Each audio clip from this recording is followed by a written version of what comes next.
ಇನ್ನು ಹೇಳೋದಾದರೆ ಈ ಚಿತ್ರ ಪೌರ್ಣಮಿ ಅನ್ನೋದಿದೆ. ಚಿತ್ರ ಪೌರ್ಣಮಿ ಅನ್ನೋದೇನು, ಅದನ್ನ ಯಾಕೆ ಆಚರಣೆ ಮಾಡಬೇಕು?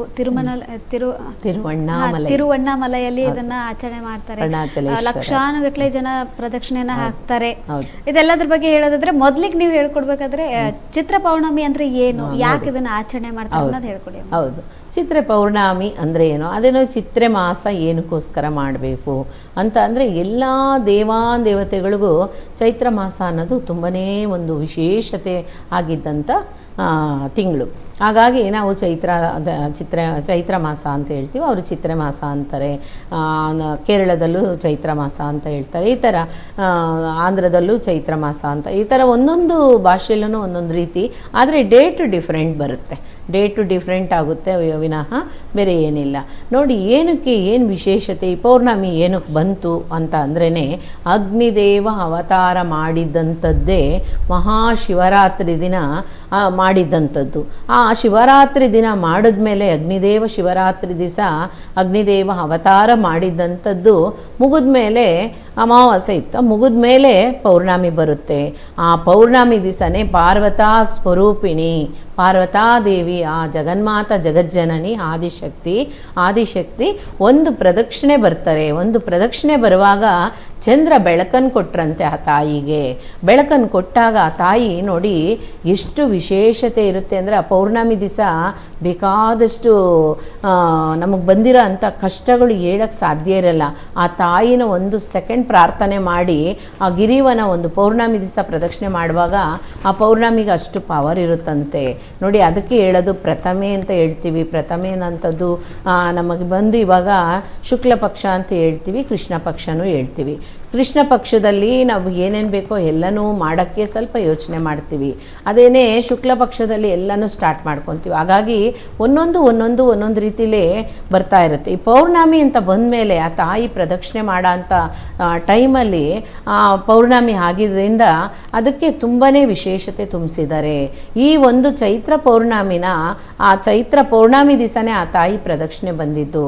ಅದಕ್ಕೋಸ್ಕರ ಅದು ಒಂದು ನಮಗೆ ಸತ್ಯನಾರಾಯಣ ಸ್ವಾಮಿಗೆ ಸಹ ಪೌರ್ಣಮಿ ದಿವಸನೇ ಅವ್ರಿಗೂ ಸತ್ಯನಾರಾಯಣ ಪೂಜೆ ಮಾಡೋ ಅಂಥದ್ದು ವಿಶೇಷತೆ. ಅದಕ್ಕೋಸ್ಕರನೇ ಪೌರ್ಣಮಿಗೂ ಅಮಾವಾಸ್ಯೆಗೂ ತುಂಬ ವಿಶೇಷತೆ ಇದೆ, ತುಂಬ ಡಿಫ್ರೆಂಟ್ ಇದೆ. ಅದು ಸಹ ನಾನು ತಿಳಿಸ್ಕೊಡ್ತೀನಿ ಖಂಡಿತ. ಯಾಕೆ ಅಂತಂದರೆ ನಾವು ಅದನ್ನೆಲ್ಲ ತಿಳ್ಕೊಳ್ಳೇಬೇಕು. ಯಾವಾಗಲೂ ಒಂದು ಪೌರ್ಣಮಿ ಇದೆ, ಒಂದು ಭೂಮಿ ಇದೆ, ಸೂರ್ಯ ಇದೆ ಅಂತಂದರೆ ಯಾವ ರೀತಿ ಅದು ನಮಗೆ ಇದಾಗುತ್ತೆ ಸೈಂಟಿಫಿಕ್ಕಾಗಿ ಎಲ್ರಿಗೂ ಗೊತ್ತು. ಇದ್ರೇನೂ ಸಹ ಅದನ್ನು ನಾವು ಈ ಬೆಟ್ಟನ ಸುತ್ತೋದ್ರಿಂದ ಪೌರ್ಣಮಿಗೂ ಅಮಾವಾಸ್ಯೆಗೂ ಏನು ವಿಶೇಷತೆ ಇದೆ ಅಂತಲೂ ಸಹ ನಾವು ತಿಳ್ಕೊಬೋದು. ಕಾರಣ ಪೌರ್ಣಮಿ ದಿವಸನೇ ನಾವು ಮಾಡಬೇಕು ಅನ್ನೋಂಥದ್ದು. ಪೌರ್ಣಮಿ ತುಂಬ ಮುಖ್ಯವಾಗಿದ್ದ ದಿನ. ಪಾರ್ವತಾದೇವಿ ಅವತ್ತಿನ ದಿವಸನೇ ಪ್ರದಕ್ಷಿಣೆ ಬಂದಿದ್ದಾರೆ, ಅದಕ್ಕೋಸ್ಕರನೇ ಪೌರ್ಣಮಿ ಅನ್ನೋದು ಸಹ ಇದೆ. ಅದರಿಂದನೇ ಪೌರ್ಣಮಿ ದಿವಸ ನಾವು ಬೆಟ್ಟ ಸುತ್ತಬೇಕು ಅನ್ನೋಂಥದ್ದು. ನೋಡಿ ಶುಕ್ರವಾರ ದಿವಸ ಇವಾಗ ನಾವು ಯಾಗೆಲ್ಲ ಪೂಜೆ ಮಾಡಬೇಕು ಅಂತ ಅಂದರೆ, ಆ ಪಾರ್ವತಾದೇವಿಗೂ ಸಹ ಕಳಸ ಇಟ್ಟು ಪೂಜೆ ಮಾಡ್ಬೋದು, ಮಹಾಲಕ್ಷ್ಮಿಗೂ ಕಳಸ ಇಟ್ಟು ಪೂಜೆ ಮಾಡ್ಬೋದು. ಇವತ್ತು ಚೈತ್ರ ಮಾಸ ನಾವು ಹೋಗೋಕ್ಕಾಗಿಲ್ಲ, ಬೆಟ್ಟ ಯಾರೂ ಸುತ್ತಕ್ಕೆ ಆಗ್ತಾಯಿಲ್ಲ ಅನ್ನೋರು ಸಹ ಮನೇಲೇ ಒಂದು ಕಳಸ ಇಟ್ಟು ಶಿವನ ಫೋಟೋ ಪಾರ್ವತಿ ಫೋಟೋ ಇಟ್ಟು ಅವ್ರಿಗೆ ಒಂದು ಕಳಸ ಇಟ್ಟು ಸಹ ಅದ್ರ ಮೇಲೆ ಒಂದು ಸಂಕಲ್ಪ ಕಾಯಿಟ್ಟು ಪೂಜೆ ಸಹ ಮಾಡ್ಬೋದು. ಯಾಕೆ ಅಂತ ಅಂದರೆ ನಾವು ಯಾವ ರೀತಿಯೆಲ್ಲ ಭಕ್ತಿಯಿಂದ ನಾವು ಮಾಡ್ತೀವೋ ಅಷ್ಟೇ ನಿಷ್ಠೆಯಿಂದ ನಮ್ಗೆ ಭಗವಂತ ಒಳ್ಳೇದು ಮಾಡ್ತಾನೆ.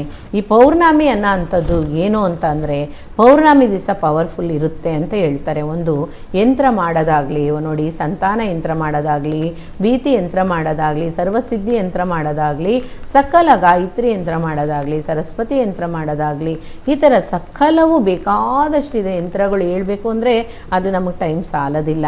ಆ ಥರ ಯಂತ್ರಗಳು ಮಾಡೋ ಅಂಥ ಸಮಯ ಸಹ ಪೌರ್ಣಮಿ ದಿವಸನೇ ಮಾಡ್ತಾರೆ. ತುಂಬ ಜನ ಚಕ್ರ ಬರೆಯೋ ಅಂಥದ್ದು ಸಹ ಅವತ್ತಿನ ದಿವಸ ಕೂತ್ಕೊಂಡು ಮಾಡ್ತಾರೆ. ಆ ಟೈಮೆಲ್ಲ ನೋಡ್ಕೊತಾರೆ, ಆ ಟೈಮ್ ಪ್ರಕಾರ ಮಾಡ್ತಾರೆ.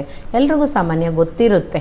ಹಾಗಾಗಿ ಪೌರ್ಣಮಿ ಅನ್ನೋಂಥದ್ದು ನಮಗೆ ಮನಸ್ಸನ್ನೆಲ್ಲನೂ ಶಾಂತತೆಯಿಂದ ಇಟ್ಕೊಂಡು ನಾವೆಷ್ಟು ನಿಷ್ಠೆಯಿಂದ ಇದ್ದರೆ ನಮಗೊಂದು ದಾರಿ ಸಿಗುತ್ತೆ ಅನ್ನೋಂಥದ್ದು ಶಾಂತತೆಯಿಂದ ನಾವು ಮಾಡ್ಬೋದು ಅನ್ನೋಂಥದ್ದು ಇರುತ್ತೆ. ಹಾಗಾಗಿ ಪೌರ್ಣಮಿಗೆ ತುಂಬಾ ವಿಶೇಷತೆ ತುಂಬಿರೋ ಅಂಥದ್ದು ಎಲ್ಲ ಕಾರ್ಯಗಳು ಸಹ ಪೌರ್ಣಮಿ ದಿವಸ ನಾವು ಮಾಡ್ಬೋದು ಅಂತ ಹೇಳ್ತಾರೆ. ಪೌರ್ಣಮಿಯಿಂದ 7 ದಿನವರೆಗೂ ನಾವೇನು ಬೇಕಾದರೂ ಪರ್ಚೇಸ್ ಮಾಡ್ಬೋದು. ಒಂದು ಜಾಗನ ರಿಜಿಸ್ಟ್ರ್ ಮಾಡಿಸ್ಕೋಬೋದು, ಅಥವಾ ಬಂದು ಒಂದು ಒಡವೆ ತೊಗೋಬೋದು, ಒಂದು ತೊಗೋಬೋದು, ಏನೇ ವಸ್ತುಗಳಾಗಲಿ, ಒಂದು ಬೆಲೆ ಬಾಳ ಅಂಥ ವಸ್ತುಗಳಾಗಲಿ ತೊಗೋಬೋದು. ಒಂದು ಹೆಣ್ಣು ನೋಡೋ ಅಂಥ ವಿಶೇಷತೆ ಆಗಿರಲಿ ನೋಡ್ಕೊಬರ್ಬೋದು, ಗಂಡು ನೋಡೋ ಅಂಥದ್ದಾಗಲಿ, ಈ ಥರ ಶುಭ ಕಾರ್ಯಗಳಿಗೆ ಏನು ಬೇಕಾದ್ರೂ ಆ 7 ದಿನ ಒಳಗಡೆ ಅದನ್ನು ಮಾಡೋ ಅಂಥದ್ದು ಒಂದು ಪವರ್ಫುಲ್ ತುಂಬಿದಂಥ ಒಂದು ಪೌರ್ಣಮಿ. ಯಾಕೆ ಅದು ಮುಗಿದ್ರೆ, ಅಮಾವಾಸ್ಯೆ ಮುಗಿದ್ರೆ ನಾವು ಅಮಾವಾಸ್ಯೆ ದಿವಸ ಮಾಡಬಾರ್ದಾ ಅನ್ನೋ ಕ್ವಶನ್ ಖಂಡಿತ ಬರುತ್ತೆ. ಅಮಾವಾಸ್ಯೆನೂ ತಪ್ಪಲ್ಲ, ಆದ್ರೂ ಸಹ ಅಮಾವಾಸ್ಯೆ ದಿವಸ ಒಂದೊಂದು ವಿಶೇಷತೆಗಳು ಮಾಡಬಾರ್ದು ಅನ್ನೋಂಥದ್ದು ಇದೆ. ಹಾಗಾಗಿ ಇವೆರಡಕ್ಕೂ ವ್ಯತ್ಯಾಸ ಏನು ಅಂಥದ್ದು ಖಂಡಿತ ನಾಳೆ ಪೌರ್ಣಮಿ, ನಾಳೆ ಸತ್ಯನಾರಾಯಣ ವಿಶೇಷತೆ ಮತ್ತು ಅಮಾವಾಸ್ಯೆಗೂ ಪೌರ್ಣಮಿಗೂ ಇರೋ ಅಂಥದ್ದು ಯಾವ ರೀತಿ ಬಂತು ಅನ್ನೋದು ಸಹ ನಾನು ಹೇಳ್ತೀನಿ. ಇವತ್ತಿನ ದಿವಸ ಪೌರ್ಣಮಿ, ಚೈತ್ರ ಪೌರ್ಣಮಿಗೆ ಏನೆಲ್ಲ ಇದೆ, ಅದು ಯಾವ ರೀತಿ ನಾವು ಬಳಸ್ಕೋಬೇಕು ಅನ್ನೋಂಥದ್ದು ನಾವು ಖಂಡಿತ ತಿಳ್ಕೊಳ್ಳೋಣ. ಗುರುವೇ ಶರಣ. ಎಸ್ ವೀಕ್ಷಕರೇ, ಸ್ಕ್ರೀನ್ ಮೇಲೆ ಕೊಟ್ಟಿರ್ತಕ್ಕಂಥ ನಂಬರ್ಗೆ ಕರೆ ಮಾಡಿ ನೇರವಾಗಿ ಗುರುಮಾತಾ ಅವ್ರ ಜೊತೆ ಮಾತನಾಡ್ಬೋದು, ನಿಮ್ಮ ಸಮಸ್ಯೆಗಳಿಗೆ ಪರಿಹಾರವನ್ನು ಕಂಡುಕೊಳ್ಬೋದು. ಸ್ಕ್ರೀನ್ ಮೇಲೆ ಕೊಟ್ಟಿರ್ತಕ್ಕಂಥ ನಂಬರ್ಗೆ ಕರೆ ಮಾಡಿ. ಎಸ್ ಅಮ್ಮ, ಇವಾಗ ಇವತ್ತು ಮಾತಾಡಿದ್ರೆ ಚಿತ್ರ ಪೌರ್ಣಮಿ ಬಗ್ಗೆ ತಿರುವಣ್ಣಾಮಲೈನಲ್ಲಿ ಇವಾಗ ಪ್ರದಕ್ಷಿಣೆಯನ್ನು ಹಾಕ್ತಾರೆ, ಅದರಿಂದ ಏನು ವೃದ್ಧಿ ಸಿಗುತ್ತೆ ಅನ್ನೋದನ್ನು ಹೇಳಿ. ಖಂಡಿತ ನೋಡಿ, ತಿರುವಣ್ಣಾಮಲೆ ಪ್ರದಕ್ಷಿಣೆ ಹೋಗೋದ್ರಿಂದ ಫಸ್ಟು ಸರಿ ಆಗೋಂಥದ್ದು ದೇಹ ಆರೋಗ್ಯ. ದೇಹದಲ್ಲಿ ಆರೋಗ್ಯದಲ್ಲಿ ಏರುಪೇರಿರೋ ಅಂಥವ್ರು, ಇವಾಗ ಕ್ಯಾನ್ಸರ್ ಇದೆ, ಅಲ್ಲದು ಒಂದು TB ಬಂದ್ಬಿಟ್ಟಿದೆ, ಆ ಥರ ಬೇಕಾದಷ್ಟು. ಇವಾಗ ಕ್ಯಾನ್ಸರ್ ಎಲ್ಲ ಶುಗರ್ ಥರ ಆಗೋಗ್ಬಿಟ್ಟಿದೆ, ಅದನ್ನು ಸರಿ ಮಾಡೋಕ್ಕೂ ಎಲ್ಲ ಮೆಡಿಷನ್ಸ್ ಎಲ್ಲ ಬಂದ್ಬಿಟ್ಟಿದೆ. 4th ಸ್ಟೇಜ್ಗೆ ಹೋಗಿರೋ ಅಂಥವರು ಸಹ ಪ್ರಾಬ್ಲಮಿಂದ ಕಾಪಾಡ್ಕೊಂಡು ಬರ್ತಾ ಇದ್ದಾರೆ. ಆ ಥರ ಎಷ್ಟೋ ವಿಶೇಷತೆಗಳೇ ಇದೆ. ಹಾಗಾಗಿ ಅದರಿಂದ ನಮಗೇನು ಬಲ ಅಂತ ಅಂದರೆ ನೋಡಿ, ಒಂದು ಸುತ್ತು ಪ್ರದಕ್ಷಿಣೆ ಬರೋದ್ರೊಳಗಡೆ 14 ಕಿಲೋಮೀಟ್ರ್, 14 ಕಿಲೋಮೀಟ್ರ್ ಅನಿಸುತ್ತೆ, 14 ಕಿಲೋಮೀಟ್ರ್ ಆಗುತ್ತೆ. ಆ ಕಿಲೋಮೀಟರ್ಸ್ನ ನಾವು ನಡೀತಾ ಇರುವಾಗ ಅಲ್ಲಿರೋಂಥ ಅಗ್ನಿದೇವ ನೆಲೆಗೊಂಡಿರೋ ಅಂಥ ಜಾಗದಲ್ಲಿ ಪಾರ್ವತ ಸ್ವರೂಪಿಣಿ ಆದ ಉಣ್ಣಾಮಲೆ, ಅರುಣಾಚಲೇಶ್ವರರು ಉಣ್ಣಾಮಲೆ ಇಬ್ಬರು ಸೇರಿ ಅಲ್ಲಿ ನೆಲೆಸಿರೋದ್ರಿಂದ, ಮತ್ತು ಸುಬ್ರಹ್ಮಣ್ಯ, ಯಾರು ಮುರುಘಾ ಅಂತಾರೆ, ಸುಬ್ರಹ್ಮಣ್ಯ ನಾವು ನಮ್ಮ ಇದರಲ್ಲಿ ಸುಬ್ರಹ್ಮಣ್ಯ ಅಂತ ಕರಿತೀವಿ, ಅಲ್ಲಿ ಮುರುಘಾ ಅಂತಾರೆ. ಮುರುಘಾನ ಅವರಿಬ್ಬರೂ ಸೇರಿ ಆ ತಾಯಿ ತಂದೆಗೆ ಸೇವೆ ಮಾಡೋ ಅಂಥ ಸ್ಥಳ. ಹಾಗೆ ಏನೇ ಕೇಳಿದ್ರೇನು ಪಾರ್ವತಿನೂ ಅರುಣಾಚಲೇಶ್ವರನೂ ಉಣ್ಣಾಮಲೆ ಇಬ್ಬರು ಬರಲ್ವಂತೆ, ಶಿವ ಪಾರ್ವತಿ ಇಬ್ಬರು ಬರಲ್ವಂತೆ, ಗಣೇಶನೂ ಸುಬ್ರಹ್ಮಣ್ಯ ಸ್ವಾಮಿನೇ ಅಂತೆ ಫಸ್ಟು ಬರೋದು. ನೋಡಿ, ಚಿತ್ರಗುಪ್ತರಿಗೂ ಅಲ್ಲಿ ಕೆಲಸ ಇದೆ. ಹಾಗಾಗಿ ಇವರೆಲ್ಲ ಸೇರಿಕೊಂಡೆ ಅಂತೆ ಅಲ್ಲಿ ಹೋಗ ಅಂತ ಎಲ್ಲ ಭಕ್ತಾದಿಗಳಿಗೂ ಒಳ್ಳೇದು ಮಾಡ್ತಾ ಇರೋದು. ಫಸ್ಟು ದೇಹ ಆರೋಗ್ಯ, ತಲೆಯಿಂದ ಪಾದವರೆಗೂ ಏನೇನು ಬಾಧೆಗಳಿದೆ ನಾವು ಒಂದೊಂದು ಹೆಜ್ಜೆ ಇಡ್ತಾ ನಮ್ಮ ದೇಹದಲ್ಲಿ ಇರೋ ಅಂಥ ಅಂಗವೂ ಸರಿಯಾಗುತ್ತಂತೆ. ನೋಡಿ, ಎಷ್ಟೋ ಜನ ಹುಳುಸೇವೆ ಮಾಡ್ತಾರೆ. ಹುಳುಸೇವೆ ಅಂತ ಅಂದರೆ ಅಂಗ ಪ್ರದಕ್ಷಿಣೆ, ನಮ್ಮ ದೇಹ ಅನ್ನೋದು ಅಂಗನ ಪ್ರದಕ್ಷಿಣೆ ಮಾಡ್ತಾ ಇರ್ತಾರೆ. ಆ ಪ್ರದಕ್ಷಿಣೆ ಉಲ್ಟಾ ಓಡ್ತಾ ಏನಾಗುತ್ತೆ, ದೇಹದಲ್ಲಿ ಇರೋಂಥದ್ದು ಈ ಕರೆಂಟ್ ನಮಗೆ ಬರಲಿಲ್ಲ ಅಂದರೆ ಯಾವ ರೀತಿ ನಾವು ಸರಿ ಮಾಡಿದ್ರೆ ನಮ್ಮ ಮನೆಯಲ್ಲಿ ಏನೋ ಒಂದು ಪ್ರಾಬ್ಲಮ್ ಆಗೋಯ್ತು ಅಂದರೆ ಏನೆಲ್ಲ ಯಾವ ವೈರಿಂದ ಏನೇನಾಗಿದೆ ಅನ್ನೋದು ನಾವು ಕನೆಕ್ಟ್ ಮಾಡ್ತೀವೋ ಆ ರೀತಿ ಆ ಭಗವಂತ ನಮ್ಮ ದೇಹದಲ್ಲಿರೋ ಒಂದೊಂದು ನರ್ವ್ಸೂ ಒಂದೊಂದು ಉಲ್ಟಾ ಹೊಡಿತಾ ನಾವು ಪ್ರದಕ್ಷಿಣೆ ಮಾಡ್ತಾ ದೇಹದಲ್ಲಿ ಇರೋದೆಲ್ಲ ಸರಿ ಮಾಡ್ತಾರಂತೆ. ಅಷ್ಟು ಒಂದು ವಿಶೇಷತೆ ಇದೆ ಅಲ್ಲಿ.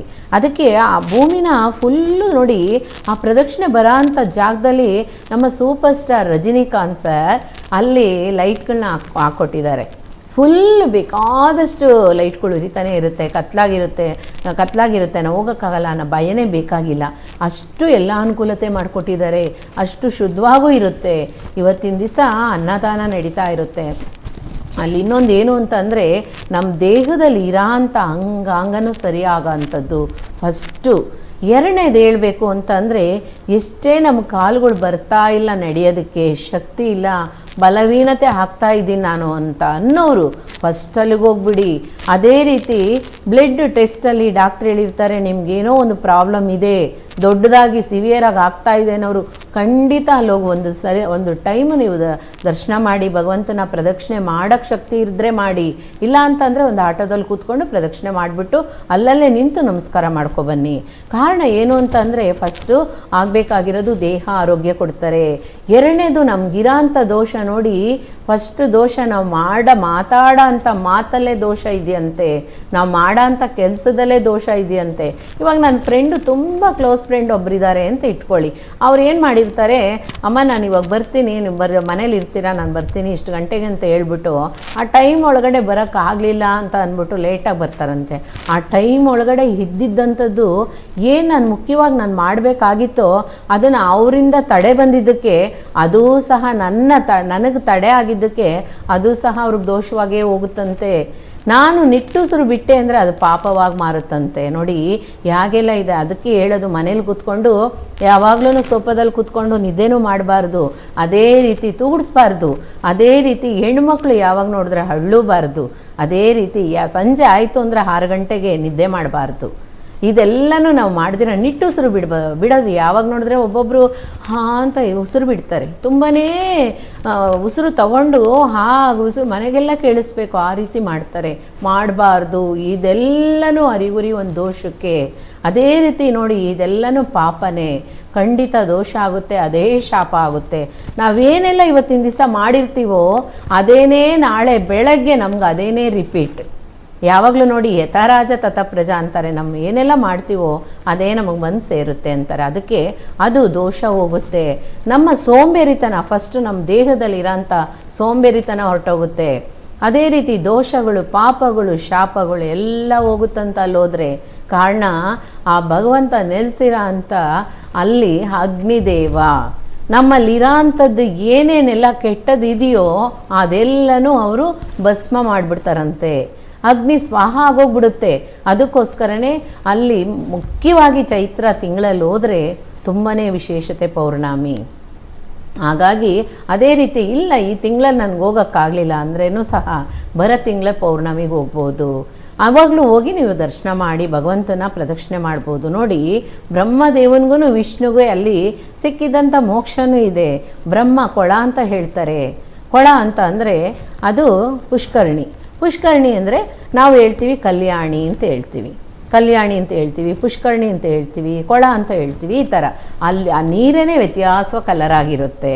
ಹಾಗಾಗಿ ಅಲ್ಲೋಗಿ ಸ್ನಾನ ಮಾಡಿಕೊಂಡು ಭಗವಂತನ ದರ್ಶನ ಮಾಡಿ ಪ್ರದಕ್ಷಿಣೆ ಮಾಡಿಬಿಟ್ಟು ಬಂದಿದ್ದೆ. ಆದರೆ ಇವರು ನನಗೇನೆಲ್ಲೋ ಮಾಡ್ತಾ ಇದ್ದಾರೆ, ಕೆಟ್ಟದ್ದು ಮಾಡಿಬಿಟ್ಟಿದ್ದಾರೆ, ನನ್ನ ಹೊಟ್ಟೆಗೇನೋ ಕೊಟ್ಬಿಟ್ಟಿದ್ದಾರೆ, ಎಲ್ಲನೂ ಭಸ್ಮ ಆಗಿಬಿಡುತ್ತೆ.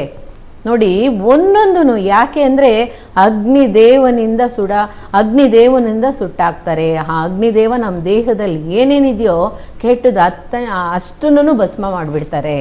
ಖಂಡಿತ ಹೇಳ್ತೀನಿ, ಆ ಭಗವಂತನಿಗೆ ಅಗ್ನಿದೇವ ಅಲ್ಲಿರೋದ್ರಿಂದ ನಮಗೆಲ್ಲನೂ ಏನೇನು ಬೇಕೋ ಎಲ್ಲನೂ ನಮಗೆ ಕೊಡ್ತಾರೆ.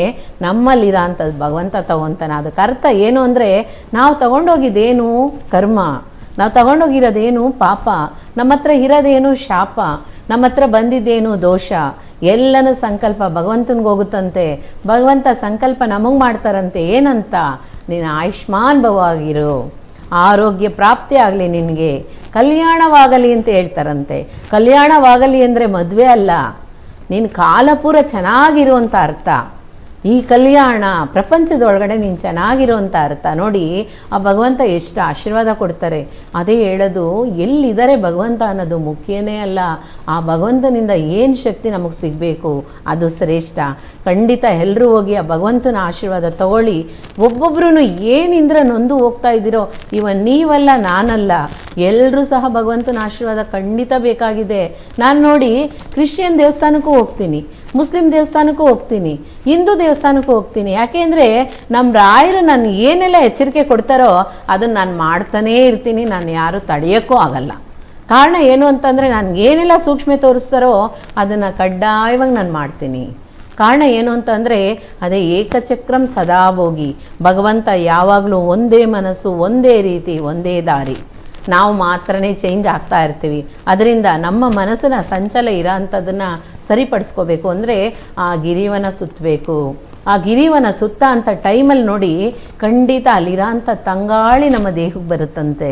ಅಲ್ಲಿರೋ ಅಂಥ ಒಂದೊಂದು ಕಲ್ಲು ನಮ್ಮ ಕಾಲಲ್ಲಿ ಚಿಕ್ಕ ಚಿಕ್ಕ ಕಲ್ಲೆಲ್ಲ ಚುಚ್ಚುವಾಗ ನಮ್ಮ ಬಾಡಿಗೆ ಏನು ಬೇಕೋ ಅಕ್ಯುಪ್ರೆಷರ್ ಏನು ಬೇಕೋ ಅದನ್ನು ಕೊಡ್ತಾರಂಥ ಭಗವಂತ. ನೋಡಿ ಇಂಜೆಕ್ಷನ್ ಇಲ್ಲ, ಮಾತ್ರೆ ಇಲ್ಲ, ಮೆಡಿಷನ್ನೇ ಇಲ್ಲ, ಯಾವುದೊಂದು ಡ್ರಿಪ್ಸ್ ಬೇಕಾಗಿಲ್ಲ, ಎಲ್ಲನೂ ಅವರೇ ಗಿರಿವನ ಸುತ್ತುವಾಗ ಎಲ್ಲನೂ ಅವರೇ ಕೊಟ್ಬಿಡ್ತಾರೆ. ಅದಕ್ಕೋಸ್ಕರನೇ ಖಂಡಿತ ಅಲ್ಲೋಗಿ ಖಂಡಿತ ದರ್ಶನ ಮಾಡಿ ಬೇಕಾದಷ್ಟು ಪಡ್ಕೊಳ್ಳಿ. ನಾನು ವರ್ಷಕ್ಕೆ ಯಾಗಾದ್ರೂ ಒಂದು 3 ಟೈಮ್ ಆದರೂ ಹೋಗಿ ಸ್ವಾಮಿನ ದರ್ಶನ ಮಾಡ್ಕೊಂಬಂದ್ಬಿಡ್ತೀವಿ, ಸ್ವಾಮಿನ ಪ್ರದಕ್ಷಿಣೆ ಮಾಡ್ಕೊಂಬಂದ್ಬಿಡ್ತೀವಿ ಖಂಡಿತ. ಯಾಕೆ ಅಂತಂದರೆ ಅಷ್ಟು ಮಳೆ ಮುಯ್ತಾ ಇರುತ್ತೆ, ಮಳೇಲಿ ನೆನೆಬೇಕು ಅನ್ನೋ ಆಸೆಯಲ್ಲಿ ಆ ಪ್ರದಕ್ಷಿಣೆ ಮಾಡ್ಕೊಂಬಂದ್ಬಿಡ್ತೀವಿ. ಎಷ್ಟೋ ಚೇಂಜ್ ಆಗ್ತೈತೆ ದೇಹ, ಅದ್ರ ಬಗ್ಗೆ ನಾವು ಚಿಂತೆ ಮಾಡಬಾರ್ದು. ಕೊಟ್ಟಿರೋನು ಭಗವಂತ, ತಗೊಳ್ಳೋನು ಅವನೇ ತಾನೇ. ಅವ್ರಿದ್ಮೇಲೆ ನಾವೇನಕ್ಕೆ ಚಿಂತೆ ಮಾಡಬೇಕು? ಖಂಡಿತ ಹೋಗಿ ಬನ್ನಿ. ಆ ಭಗವಂತನ ಆಶೀರ್ವಾದ ಸದಾಕಾಲ ಎಲ್ರಿಗೂ ಇರಲಿ. ಹೋಗ್ತಾ ಹೋಗ್ತಾ ತಿಳಿಸ್ತೀನಿ. ಗುರುವೇ ಶರಣಂ.